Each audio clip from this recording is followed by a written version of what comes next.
नमस्कार, Yavatmal express news मध्ये मी ज्योत्स्ना आपलं. पत्रकार दिनानिमित्ताने सांस्कृतिक व रक्तदान शिबिराचे केले गेले आयोजन. 6 जानेवारी पत्रकार दिनानिमित्ताने घाटंजी शहरातील एकता पत्रकार संघातर्फे समारंभ व सत्कार सोहळा आयोजित करण्यात आला होता. यात सर्वप्रथम पत्रकार जांभूळकर यांच्या प्रतिमेचे पूजन करून मान्यवरांचा सत्कार करण्यात आला. प्रवक्ता माननीय शिवश्री व्याख्याता प्रवीण देशमुख यांनी समाज प्रबोधनात्मक व्याख्यान करून जनतेचे मन जिंकलेत. तेलंगणातील गायक रवी रेला मेश्राम व संच यांच्या सुमधुर गायनाने प्रेक्षकांना मंत्रमुग्ध केले. कार्यक्रमाचे उद्घाटन ठाणेदार निलेश सुरडकर यांनी केलेत. या कार्यक्रमात घाटंजी नगर परिषदेचे मुख्य अधिकारी अमोल माळकर, SPM कॉलेजचे प्रिन्सिपल शहजाद सर यांचा सत्कार पत्रकार संघाचे अध्यक्ष कैलास कोरवती यांनी केले. कार्यक्रमात शहजाद सरांनी आपले मनोगत व्यक्त केले. पारवा पोलीस स्टेशनचे ठाणेदार प्रवीण लिंगाळे, वडगाव जंगल पोलीस स्टेशनचे ठाणेदार संजय खंदारे, घाटंजी पोलीस स्टेशनचे ठाणेदार निलेश सुरडकर व इतर मान्यवरांचा सत्कार सोहळा पत्रकारांच्या हस्ते शाल श्रीफळ देऊन करण्यात आला आहे.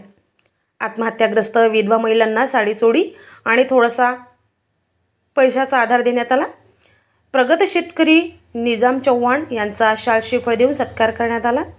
काही विद्यार्थी व कोरोना काळात जनतेची अहोरात्र सेवा देणारे डॉक्टर धुर्वे, डॉक्टर आडे यांचा सत्कार करण्यात आला आहे. या कार्यक्रमात हजारोंच्या संख्येने जनतेची उपस्थिती होती. पत्रकार दिनाचे औचित्य साधून नगर परिषदेचे मुख्य अधिकारी अमोल माळकर यांनी नगर परिषदेच्या हॉलमध्ये पत्रकारांना शाल, पेन, डायरी देऊन सत्कार केला आहे. शेतकऱ्यांकडनं काही फुकटात खायचं नाही. आम्हाला तर अडत्यापासून, दलालापासून, व्यापाऱ्यापासून सरकारापर्यंत सगळेच लुटायला बसलेले आहेत, सगळेच. आणि म्हणून शिवरायांच्या कालखंडामध्ये एकही शेतकऱ्यांच्या आत्महत्या झाल्या नव्हत्या. झांबरे पाटलाचं 600 एकर वावर विकत घेतलं जिजाऊ मासाहेबांनी पुण्यातलं, आणि त्या ठिकाणी पुणे कोणी वसवलं? आमच्या जिजाऊ मासाहेबांनी, आमच्या छत्रपती शिवाजी महाराजांनी. शिवाजी महाराजांच्या हातामध्ये तलवार देण्याच्या अगोदर आजही तुम्ही जर लाल महालामध्ये जर गेला पुण्याला तर छत्रपती शिवाजी महाराजांचं शिल्प तुम्हाला दिसतं. आणि ते शिल्प कसं आहे तर शिवाजी महाराजांच्या हातामध्ये सोन्याचा फाळ असलेला नांगर दिला. नांगर, जमीन नांगरली, माणसाची मन नांगरली, आणि त्यातनं स्वराज्याचं पीक माझ्या राजाने घेतलेलं होतं. म्हणून एकही शेतकऱ्याची आत्महत्या नव्हती. बैलबंडी, औत फाटा, बी बियाणं, पैसा सगळं दिलं माझ्या राजाने. पडीत जमिनी पुन्हा पिकी खाली, पडीत जमिनी असतील त्या पुन्हा कशाखाली आणल्या? लागवडी खाली आणल्या. किती मोठं काम केलंय. सागाची झाडं लावली, आंब्याची झाडं. शिवबांकडे ती दूरदृष्टी होती. आणि म्हणून छत्रपती शिवरायांच्या कालखंडामध्ये एकही शेतकऱ्यांच्या आत्महत्या झालेला आम्हाला दिसत नाही. आणि आज या देशाचं विदारक वास्तव आमच्या महाराष्ट्राचं यवतमाळ जिल्ह्यातलं त्यातल्या त्यात किती भयानक आहे.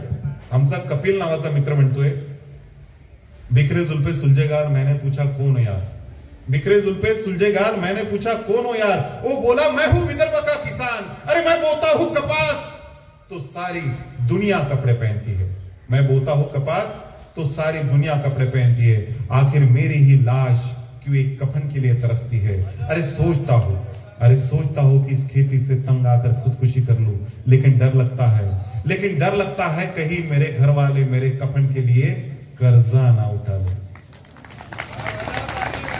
म्हणजे तेरवी करायचं असेल तरी कास्तकाराला कर्ज काढावं लागते साहेब. आणि कालच बातम्या होत्या, आमचे अडाणी साहेब 4 वर्षा अगोदर 196व्या नंबरवर, परवा 4थ्या नंबरवर आले साहेब. करोडो रुपये. या देशातले 75 पैसे 1% लोकांकडे. 1% लोकांकडे किती आहे? 75 पैसे. आणि उरलेले 99% लोक कायच्यात खेळून राहिले? 4 आण्यात 99%.